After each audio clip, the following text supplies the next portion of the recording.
G4 was so off on their review of this game. It kind of pisses me off to think that I almost didn't buy this game based on their own stupid review. So much of that review makes no sense as I'm playing the game now. I'm going to link the video below and let you take a taste of someone who knows nothing of Metroid, and I'll let you enjoy watching someone make a complete ass out of herself. She claimed the game was sexist and that Samus was a whiny tween, and it seems that she just leaves the decision to that. And I can only assume that that means that she probably won't be playing future Mario games because Princess Peach is always being captured, and, well, that's not empowering for women. Whatever. I should not rant. I know I'm not alone feeling this way about this review. I've seen followers' input, so whatever. That was her review. This is my review of Metroid Other M. This game picks up right after Super Metroid, with a beautiful cinematic that shows us how that game ended and leads us into this game. Retro Studios is sitting this one out, and we have Team Ninja who steps in. This is the first game we really dive into who Samus is. Nintendo seems to have a way with keeping their mascots quiet, the likes of Zelda and Mario, and maybe this makes them feel like they used to back in the days of the 8-bit classics without overbearing them with dialogue. But I think this was a smart choice for Samus, because there's a lot of mystery to Samus. I don't want to go too deep into detail here because, well, this game drives on its story. So I'm going to keep it simple. We learn a lot about Samus, and this game shows how she comes off very conflicted. And who wouldn't be after such a near-death experience and all the isolation she seems to take on being one of the best bounty hunters of all time. I'll admit at first, I didn't like Samus's voiceover actor. I felt she lacked emotion, but the more the story unfolded, the more I realized it fit her very well. You really learn that there is someone behind that suit that isn't just some badass bounty hunter. This game plays in a third-person mode for the most part.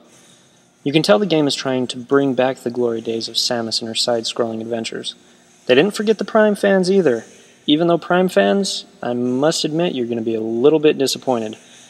I personally like the first Prime, but the rest just felt too much like a clone to me, and I've long awaited the game that pays homage to my favorites, Metroid and Super Metroid. This game is played holding the controller like you hold a classic Nintendo controller, and at times you have to point the remote at the screen to survey the area or lock onto enemies for your missiles. And this is where you will hear my one complaint. It's on the controls.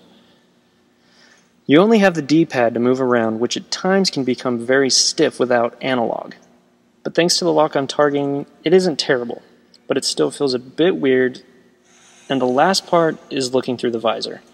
They really push you to do this, which pays its respect to the fans of Prime, of course. And for the most part it works, but I must add the transition of sadness here. When you are surveying the area, it's fine.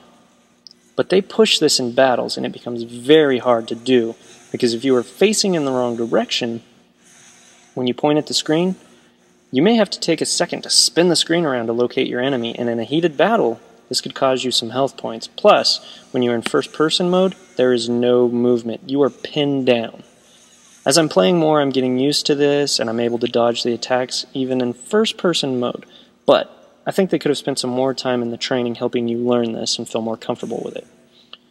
Overall, I'm really impressed with the game, and I can't get enough of it.